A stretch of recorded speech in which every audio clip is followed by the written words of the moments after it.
Welcome once again to Cincinnati People. And today we're talking with Amy Tobin, who I am sure you have heard and you have seen, maybe even taken a class from over the course of the years, but she's got a new endeavor coming up as well. First of all, Amy, thank you for joining us today. I'm so glad to be here. I'm so excited. So the new endeavor we're talking about is a new book. This is not your first book, but this is a book in a very different kind of category. It's called Food for Thought. Tell us about this book and how it all came about. There it is. There it is right there. You know, Catherine, this came about over 10, I keep saying 10 years ago, but it was really more like 15 now. Time is flying as I do this. My son had just graduated from college. He moved to a small town in Illinois and took a new job. While he was there, he had a breakup and he was in the dumps. And I was so far away, I couldn't swoop in and hug him, you know what I mean, every day. Yeah. Started sending him little uplifting thoughts every morning, which was something I had already been doing for myself. This was part of my daily ritual, you know, getting my head on for the day, where I wanted my life to go. So I was surprised that after a few days of sending this, it was clear he liked them. And I added my daughter to the chain, and this just kept going. And a couple of months in, I started putting at the top of the text, Mom's Daily Wisdom. And then I shortened it to MDW, and it stuck. And every morning for over a decade, I sent my kids a text. Now, I did miss 1 or 2 days, but Catherine, I'm not exaggerating when I tell you 1 or 2 days. Wow. I have sent my children over 3,000 morning messages. And I made a vision board. Are you ready for this? Ooh, you didn't know I was going to get woo-woo. Oh, I love it. I love a vision board discussion. Go for it. Who? I found this little statement in a magazine, and I don't know why it spoke to me, but it spoke directly to me. And I cut it out and I put it on my board. And it said, it was so big, it walked right up to me and said, here I am. And it occurred to me when I was looking at this document of all the texts I had sent my children that this was it. It was so big, it walked right up to me. And I met with a literary consultant and then a publisher, and they both said, yeah, you got something here. And it dawned on me, I accidentally practiced what I preached. I had the habit of writing every morning, and this teeny bit of time every day resulted in a book. And so here it is, food for thought.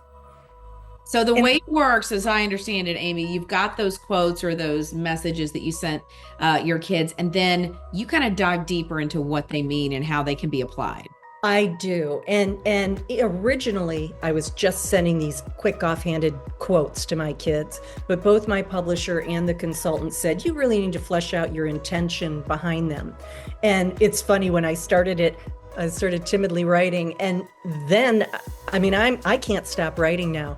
But yes, and I'll give you an example.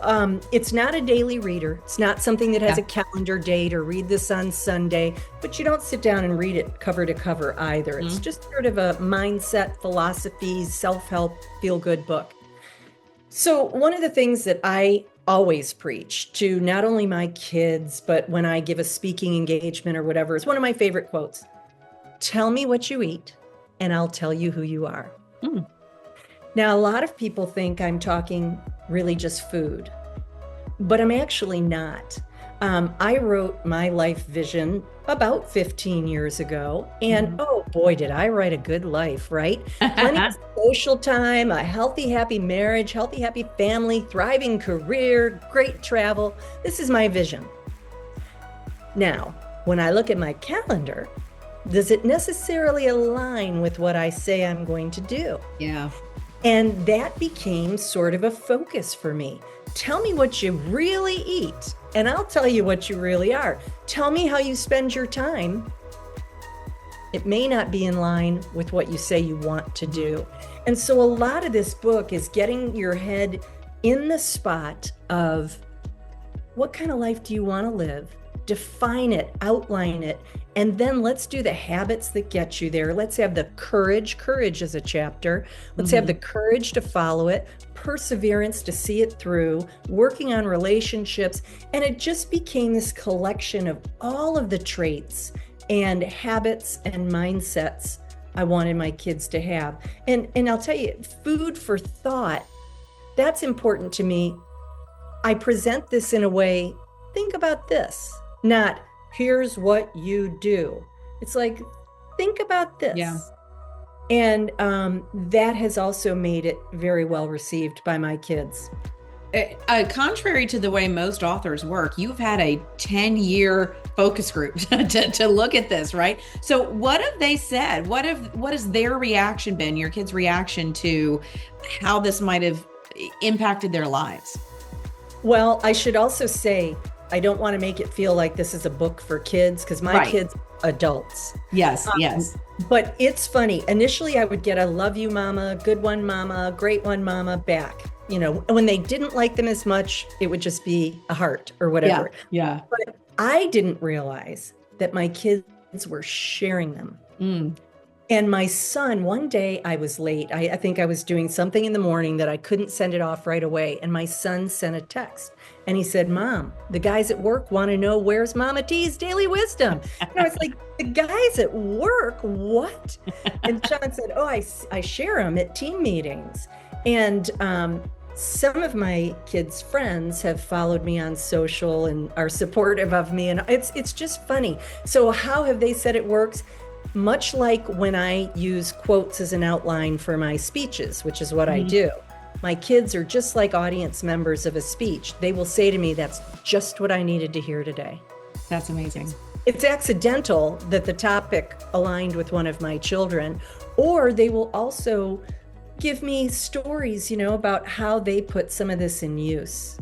And it's funny, who am I to write this book about how to think, how to try to be optimistic and open-minded and live in a way that's sort of filled with equanimity. Mm-hmm. And I realized, you know who I am? I am the person you need to trust most, and that is the mother of two people who is sending what she absolutely feels is crucial to their fullness, happiness, success, all of that. And I thought, yeah, I got plenty of leg to stand on with this. Imagine what you would tell your lovely daughters. Yeah, that's incredible, and I know they appreciate it. Let's talk for a minute about that cover, because each of the elements on there are intentional. Tell us about it. Yeah. So a guy that I used to work with quite a bit said something to me one day. He said, you're like a pollinator. You're like a bee. You go and you connect people, you bring ideas together. And when he was saying it to me, I actually almost got a little bit teary, because I hadn't ever used those words to describe myself. But if I were to look back at anything from a team that I've led, to clients that I've worked with, to my career, to my friends, to my family, that is what I do. Mm-hmm. I'm famous for going, you need to know so-and-so. I've got to get you over to, and connecting people. And I think that's a lot of what this book does, aside from the cover representing who I kind of am foundationally, is that it connects disparate ways of thinking that can help a person focus for their very, very best life. One of my favorite quotes in the book is, the first hour is the rudder for the day. If I can encourage people to read something positive, to see something positive and hopeful and uplifting first thing in the day, what are the ripples? Yeah. Where does that go? You know what I mean? What does it do for them, for their family, for their friends, for their work? And so it's really kind of a calling. And it's funny, because I look back to my cooking classes, I kind of did the same thing. I remember sitting at the end of our Thanksgiving table one time and realizing how lucky I was to know how to prepare the turkey, the stuffing, the sides, the dessert, get it all to the table at the right time, properly cooked.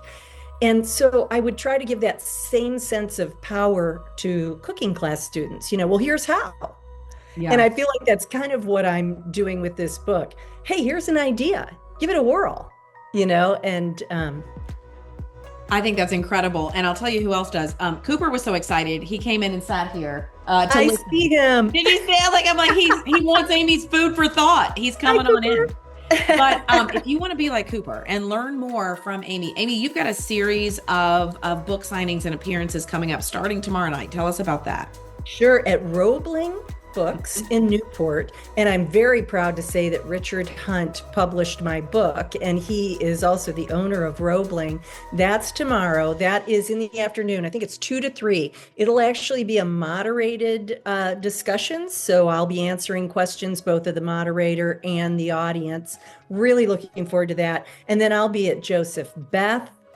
There's a whole list of where I will be. I'll be at and we'll have that all for you as well. Women. Yeah, I can't wait. And hoping to do a lot of signings, doing a lot of chats about the book, and enjoying every moment of it. And if people want to find it, where can we get the book? Well, you can go to my website, which is amy-tobin.com, and there's a book link. Locally, any local bookseller, Amazon, of course, and there's a very cool thing called bookseller.com that you can plug in the book and it will pop up with who's near you that is a independent bookseller, because that's important to me too. Excellent. Well, we can't wait to share that food for thought, and we thank you for spending a little time with Cincinnati people today. Thank you. All right. Thanks, Amy.